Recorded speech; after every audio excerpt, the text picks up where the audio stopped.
Donc bonjour à tous, bienvenue sur cette vidéo. Aujourd'hui je vais vous présenter donc le Canon FTB qui est donc un modèle de Canon sorti en 1973 en même temps que le Canon F1, donc vous avez sûrement dû entendre parler, qui est assez connu et assez collector on va dire, et qui reprend d'ailleurs ses principales fonctionnalités mais en étant en même temps moins cher.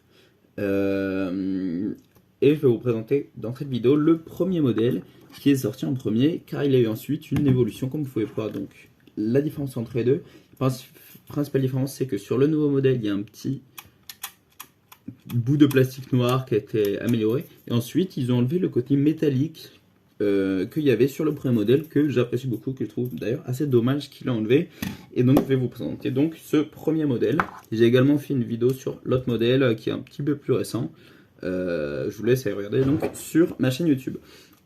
Donc la première chose à vérifier lorsqu'on achète un appareil photo d'occasion, c'est tout simplement le miroir qui est ici en parfait état. Donc je vous laisse le voir. Et surtout ce qui est important, c'est qu'il marche bien, et surtout sur les vitesses les plus basses, car ils ont souvent tendance à se bloquer malheureusement. Ce qui est quand même assez dommage.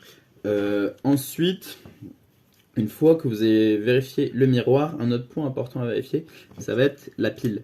La pile donc qui ne sera pas fournie pour cet appareil photo. Cependant donc j'ai la pile mais qui est vide, et je préfère la garder pour que ce soit plus simple pour vous pour trouver une pile de rechange. Mais ce qu'il faut vérifier, c'est qu'il n'y ait pas de crasse, de rouille, de salissure à l'intérieur, simplement car c'est impossible à réparer et ça coûtait très cher si jamais vous le faites, et ça montre souvent des mauvaises conditions de stockage, dans trop d'humidité, ce qui est très mauvais pour l'appareil photo. Donc vraiment je vous conseille de fuir si vous voyez de la salissure dedans.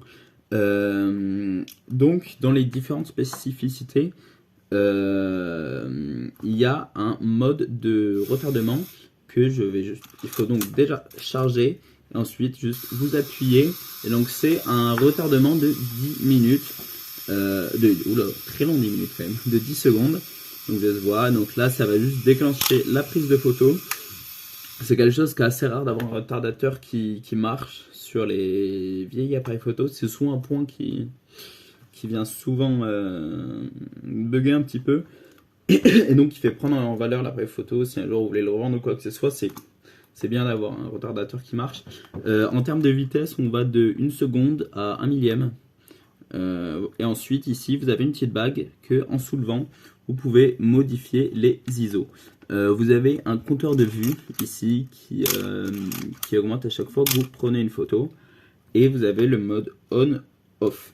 Par rapport donc à la batterie, elle permet seulement de faire marcher la cellule qui n'est pas essentielle si vous voulez seulement prendre des photos. Je sais que moi je m'en sers souvent sans pile, simplement quand j'aime bien faire les réglages moi-même, et j'ai jamais eu le moindre problème. Donc si jamais c'est pas un problème pour vous, faut pas que ce soit un blocage, et si jamais c'est un blocage, vous devrez pouvoir en trouver une sans trop de difficulté. Ensuite ici vous avez donc trois boutons. Donc le premier, donc c'est retardateur si vous tournez, et si vous appuyez ici vous allez voir ça décaler ça, et sur l'objectif ça va permettre d'avoir une vue réelle. Quand vous appuyez, ça va voir vue réelle, tout simplement ça va ajuster l'obturateur, et donc si vous allez sur L et que vous appuyez, ça va être ça de manière indéfinie, jusqu'à ce que vous rappuyez, que ça va le ramener au point précédent. Ensuite il y a le mode M, on doit l'appuyer comme ça, qui permet de lever le miroir une fois que le mode L est activé. Donc voilà, et quand vous revenez sur la L, ça va venir le redescendre, et là on réinitialise. Je vais vous montrer donc l'intérieur de l'appareil photo. Pour le voir, il faut tirer, c'est le plus classique. Il y a le mode Quick Load qui est très pratique. Vous avez juste à mettre la pellicule ici, vous mettez le bout sur l'écran denté, vous fermez et vous rechargez 2 fois après avoir fermé, et c'est bon. Autre chose à vérifier qui est très important, c'est la qualité du petit rideau d'obturation, car ça coûte très cher à réparer, sinon c'est pas toujours faisable déjà. Et donc c'est un point très important à vérifier, que ce soit dans de bonnes conditions. Pour cet appareil photo, donc l'objectif ne sera pas fourni avec, mais si jamais vous achetez donc les deux ensemble, il y aura une réduction d'à peu près 20 €, donc c'est quand même assez intéressant d'acheter les deux ensemble. Et voilà, donc tout marche bien, je sais pas si vous voyez. Mais il n'y a pas le moins de problème. De toute façon, je ferai une vidéo spéciale donc pour l'objectif, pour le présenter. Et ensuite, donc ici, il y a un petit capteur pour brancher un flash et un déclencheur à distance.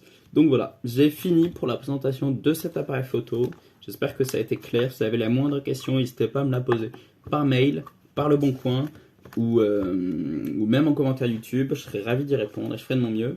Et dernier point, il y a également donc la Dragon et qui est d'époque avec écrit Canon ici, je ne sais pas si vous pouvez voir, et qui est entièrement en cuir.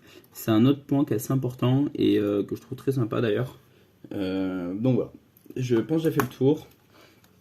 Et je vous remercie donc pour votre attention et votre écoute. Bonne journée à vous.